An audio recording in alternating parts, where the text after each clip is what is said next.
श्री राम जय राम जय जय राम। श्री राम जय राम जय जय राम। आदित्यस्य गतागतैरहरः संचीयते जीवनं व्यापारेकौ कार्यभार गुरुभिः कालो न विज्ञायते। दृष्ट्वा जन्म जरा विपत्ति मरणं त्रासश्च नोत्पद्यते। पीत्वा मोहमयी प्रमाद मदिराम् उन्मत्तभूतं जगत्। देखिए, समय तो बड़ी तेजी से भाग रहा है, किसी के कब्जे में नहीं है।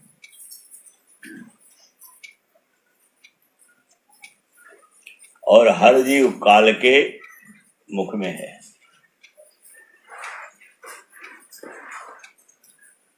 कालो जगत भक्षकः।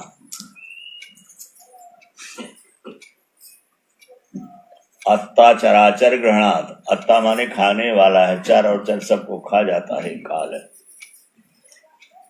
जो भगवान के चरणों में आश्रय ले लेता है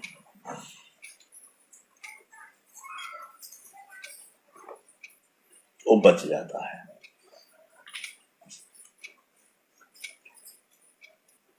मछली पकड़ने वाला मछुआरा तालाब में जाल फेंकता है,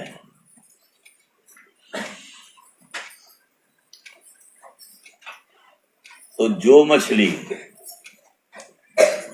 बीच में रहती है, ऊपर की तरफ भागती है, वो बच जाती है। और जो किनारे पे आती है वो तिरछे जाल में फंस जाती है।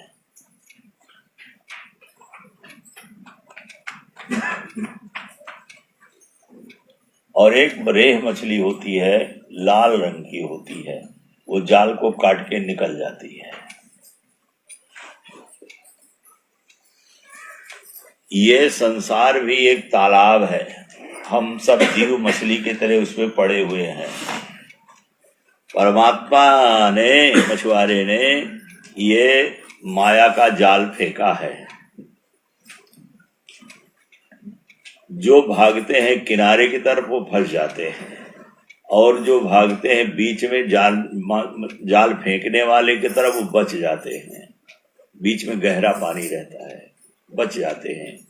जो भगवान के चरणों की तरफ भागते हैं वो बच जाते हैं, और जो बचने के लिए भागते हैं वो फंस जाते हैं, क्योंकि वहां बचाव नहीं है, वहां उलझन है।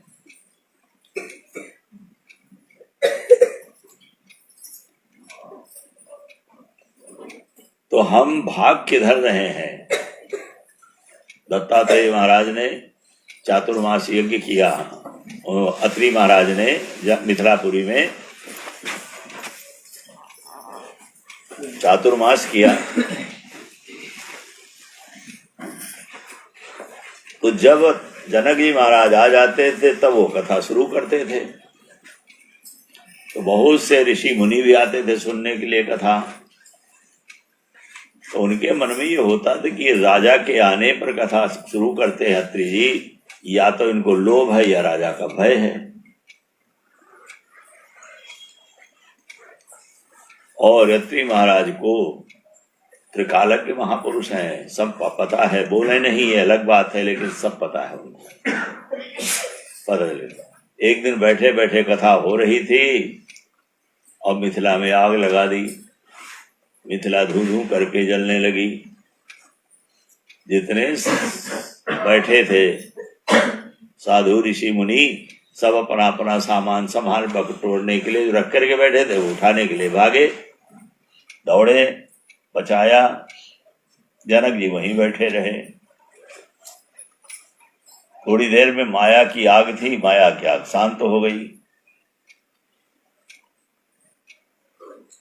तो जनक जी से अत्रि महाराज ने पूछा, राजन तुम्हारी मिथिला जल रही है और तुम यहीं बैठे हो।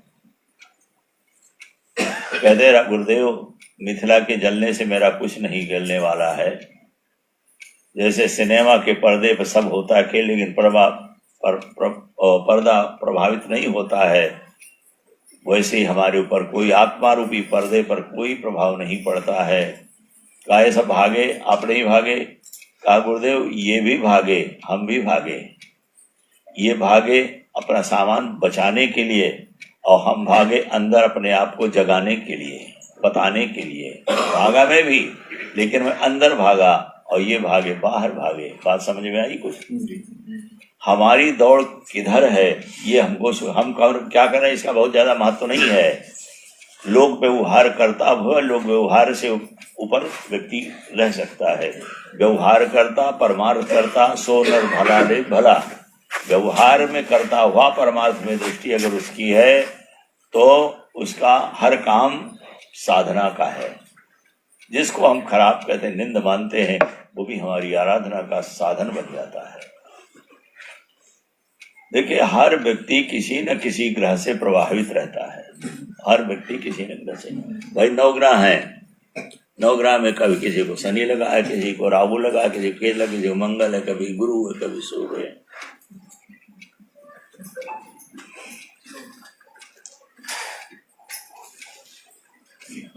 जैसे पेड़ की जड़ सींचने से पत्ते, डाली, पुष्प, फल सब हरे भरे रहते हैं, और पत्ते में पानी डालो तो सूख जाता है। वैसे सबका परमात्मा जड़ है, मूल परमात्मा है। उस पे अगर हम पानी डालते, माने उससे साथ जुड़ जाते हैं, तो हमारे जीवन में सारी अच्छाइयां अपने आप प्रकट होने लगती हैं। चिंता का कोई स्थान नहीं रहता है।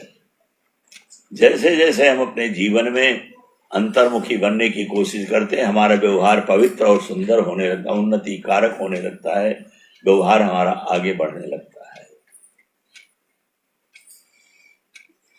और छोटे छोटे उपायों को, पहले भी मैंने निवेदन किया है, हमारा आसन अगर ठीक है तो फिर हमारी साधना हमारे सहायक होगी। साधना आसन में, देखिए धरती में गुरुत्वाकर्षण बहुत तगड़ा है। हम अच्छा करेंगे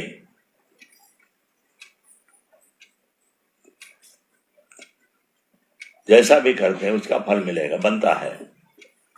अगर आसन हमारा ठीक है तो आसन को उठते समय प्रणाम करेंगे तो हमारे को शक्ति प्राप्त हो जाएगी, और नहीं करेंगे तो सारा पुण्य इंद्र देवता ले जाते हैं। शक्रो हरत जपम।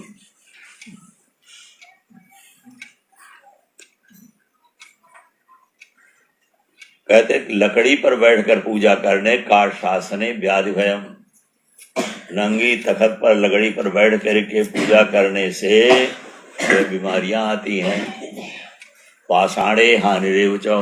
पत्थर पर बैठकर पूजा करने से नुकसान होता है, चाहे धन का हो, चाहे बल का हो, चाहे शरीर का हो, चाहे बुद्धि का हो, नुकसान होता है। वस्त्रासने वृथा पूजा। सूती वस्त्र पर बैठकर पूजा करने, बहुत लोगों को देखते हैं अपना अंगूछा बिछाए और बैठ गए, जय हनुमान ज्ञान उजागर शुरू हो गया तो व्यर्थ हो जाती है। क्योंकि जो हमारी शक्ति में धरती ने खींच लिया। और धरण्याम निर्धनो भवेत। नंगी धरती पर बैठकर पूजा करने से निर्धनता आती है।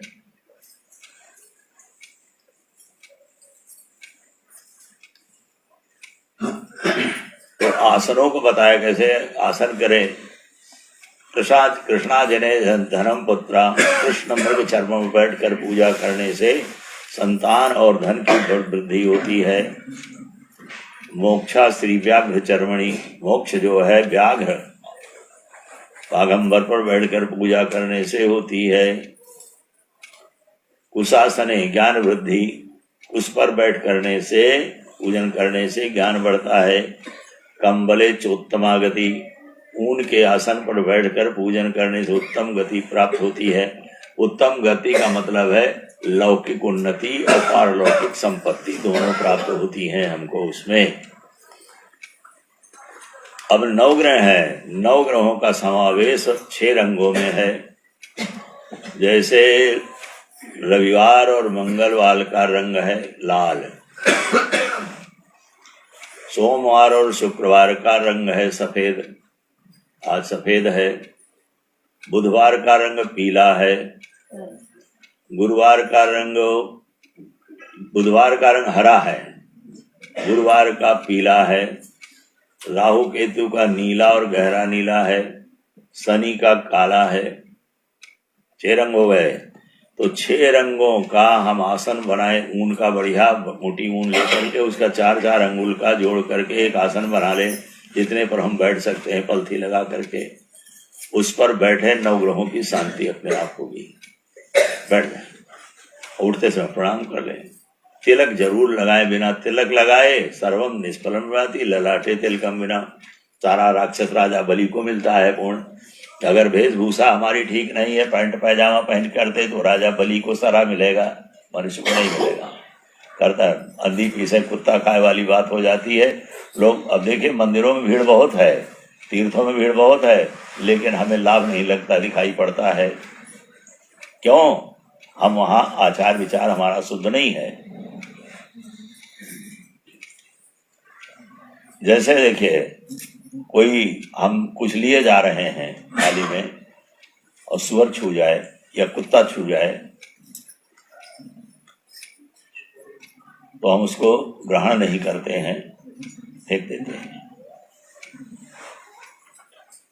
वैसे जब अशुद्ध वेशभूषा, अशुद्ध विचार से बिना तिलक के हम जाते हैं मंदिर में, तो देवता हमारा स्वीकार नहीं करते, वही मुंह फेर लेते हैं और मंदिर से चल देते हैं। खाली पत्थर रह जाता है वहां पर, देवत्व तो नहीं रहता है।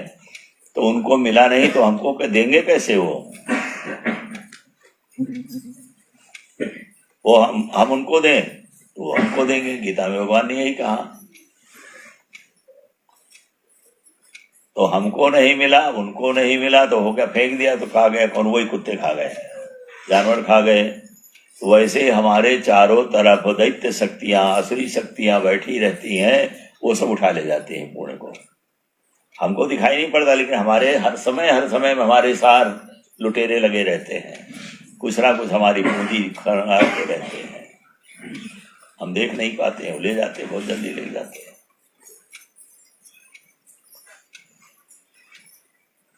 आसन हमारा शुद्ध हो, आत्मा, स्थान, मनोद्रव्य, देह शुद्धिस्तु पंचमी, ये 5 चीजें जब शुद्ध होंगी, यावन्न कुरुते यंत्री तावत देवार्चनम कुता, देवताओं का पूजन कैसे हो जाएगा? स्थान मेरा शुद्ध हो, वस्त्र मेरा शुद्ध हो, शरीर मेरा शुद्ध हो, मंत्र हमारा शुद्ध हो, आसन शुद्ध हो और वस्तु शुद्ध हो। 5 चीजें जब शुद्ध होंगी तब फिर हमको लाभ उसका प्राप्त होगा। अब शनि ग्रह से कोई व्यक्ति पीड़ित है, शनि ग्रह से व्यक्ति पीड़ित जो है, तो उसको भाई नीलम नहीं पहन सकता है। पहले तो हनुमान जी की पूजा करें, चमेली के तेल में सिंदूर मिला करके उनका बंधन चढ़ाए और चना और गुड़ का प्रसाद बांटे। स्वयं उस दिन शनि की चीजें सेवन भी करनी चाहिए। उड़द की दाल का सेवन करें, सरसों के तेल का सेवन करें,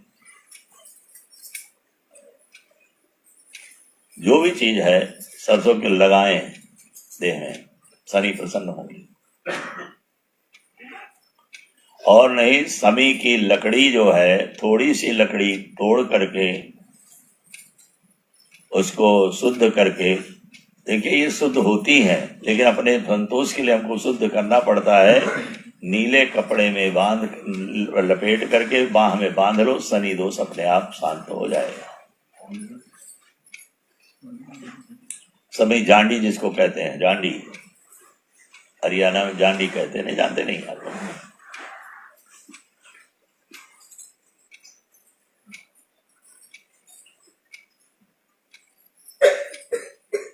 अरे गुरु की दशा चल रही हमारे ऊपर, तो ये तो 7.5 साल की होती है, वो तो 2.5-1 महीना की होती है, साल भर चलती है। उसमें हल्दी की गांठ पीले कपड़े में पूजा करके बाएं दाएं हाथ में बांध लो, वो भी खत्म हो जाता है। संतान की समस्या है किसी को, तो शुक्रवार के दिन गूलर की पूजा करें, गूलर की परिक्रमा करें, 108 परिक्रमा करें और स्फटिक की माला पहने। शारीरिक कमी होगी तो उसको तो इलाज करना पड़ेगा, उपचार करना पड़ेगा, लेकिन अगर हमको कोई बाधा है किसी प्रकार की, तो गूलर की पूजा करने से वो दोष समाप्त हो जाएगा, स्फटिक पहनने से समाप्त हो जाएगा और संतान अपने आप समय से प्राप्त हो जाएगी। हम भागते रहते फालतू डॉक्टरों के यहाँ, वैद्यों के यहाँ, इधर उधर, अपनी अंदर देखने की कोशिश नहीं करते हैं। भगवान सूर्य नारायण हमारे जो प्रत्यक्ष देवता है, देखिए पंच उपासना है सनातन धर्म में। भगवान शंकर, भगवान गणेश, भगवान विष्णु, भगवान सूर्य और माता दुर्गा देवी। आकाश की मालिक भगवान विष्णु है, आकाश के। अग्नि के दुर्गा देवी हैं, वायु के भगवान सूर्य हैं, पृथ्वी के शंकर भगवान हैं और पृथ्वी जल के गणेश भगवान हैं। अब देखिए, चार में हमको कल्पना करनी पड़ती है कि मान लो ये गणेश जी हैं, गोबर के बैठ गए, तो बाड़ी के बना के पंडित जी ने बैठा दिया, मानो ये गौरी गणेश है, इनकी पूजा करो। यही तो करते हैं, और क्या करते हैं हम आप। एक नर्मदा जी से खड़ा पत्थर ला के रख दिया, ये शालिग्राम हो गए। गंडकी के ला के लेटा और उड़वाया, उसको कदे शालिग्राम हो गए, नर्मदा जी का शिवलिंग हो गया। इस तरह से मानो कि भगवान शंकर है, लेकिन भगवान सूर्य नारायण में मान लो सूर्य है नहीं कहना पड़ता, वो प्रत्यक्ष हमारे परमात्मा है। तो सूर्य भगवान का जितना हम सम्मान करेंगे, उतनी जीवन में हमारी ऊर्जा बढ़ेगी, उतना हमारा सुखी और शांत होगा। धन संपत्ति प्रभुता ये सब हमारे अंदर अपने आप बढ़ते हैं। देखिए, पहले उठना चाहिए। सूर्योदय के बाद उठने वाले को जीवन में दरिद्रता आती है। 8 प्रकार की दरिद्रता होती है, वो हम आपको कल बताएंगे, लंबा हो जाएगा नहीं तो कोई न कोई दरिद्रता हमारे पीछे लग जाती है। तो उससे भाई देखिए, आपके यहाँ कोई मेहमान आने वाला है, स्टेशन पर आने वाला है, 5 बजे गाड़ी आई है, आनी है, तो आप 6 बजे थोड़ा जाएंगे उसको लेने के लिए, 4 बजे जाएंगे स्टेशन पर और जल्दी जाएंगे। भगवान सबके मित्र हैं। मित्र, भगवान सूर्य का एक नाम मित्र भी है। ये इनका आगमन हो रहा है और अभागा पड़ा सोता रहता है, तो भगवान कहते हैं दरिद्री हो तू, दरिद्रता लग जाती है हमारे जीवन में। भगवान सूर्य को अर्घ देना प्रत्येक मानव का कर्तव्य है। भगवान सूर्य को जल देता है, जीवन में दुखी नहीं होता है, सुखी रहता है, स्वस्थ रहता है, आयुवान होता है, पुत्रवान होता है, धनवान होता है, यशवान होता है, सब बढ़ती अपने आप। लिखा है सूर्योदये चास्तमिते शयानम विमुंचति यद श्रीचक्रपाणि। सूर्योदय के समय और सूर्यास्त के समय जो सोता रहता है, वो भगवान विष्णु भी क्यों न हो, उनको भी लक्ष्मी छोड़ करके चली जाती है। और लक्ष्मी के खाली तिजोरी का रुपया ही लक्ष्मी नहीं है। ऐसा मत समझ लेंगे हमारी तिजोरी में पहरा हुआ है तो इसे शांति आ जाए, तो कभी हमारे जीवन में अशांति का कारण बन जाती है। शांति के लिए तो हमारे आचरण की जरूरत है, हमारे जीवन को सात्विक पवित्र बनाने की जरूरत है। बहुत बातों की जरूरत नहीं, ज्ञान की जरूरत नहीं है। श्रद्धा हो, श्रद्धावान लभते ज्ञानम, श्रद्धावान को ही ज्ञान प्राप्त होता है।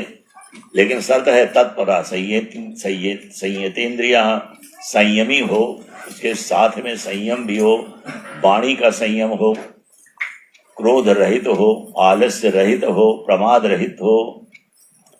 लिखा उत्साह संपन्न दीर्घ सूत्रता, क्रिया विधिज्ञम विष्णु सत्यम, सूरम कृतिज्ञम दृढ़ सौहृदम च लक्ष्मी स्वयं निवास है। तो ऐसे गुण जिसके जीवन में आते, शांत है, मन खराब नहीं करता है, उत्साही है, काम को टालने वाला नहीं है। दीर्घ सूत्री कहते जो काम काज नहीं कल कर ले, उसका होता ही नहीं है। पढ़ने वाला विद्यार्थी कहता पढ़ ले, परीक्षा आएगी, तो उस समय पढ़ ही नहीं पाता, कुछ नहीं होता, रह जाता है।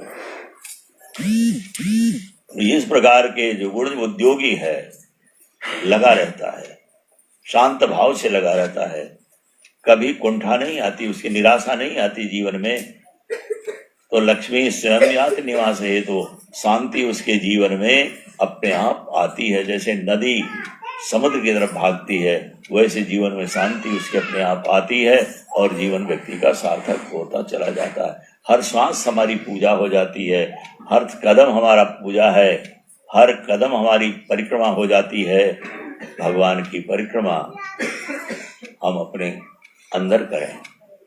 देखिए, सारा खेल जो बाहर हम देखने की कोशिश करते हैं, उसको अंदर देखने की कोशिश करनी चाहिए।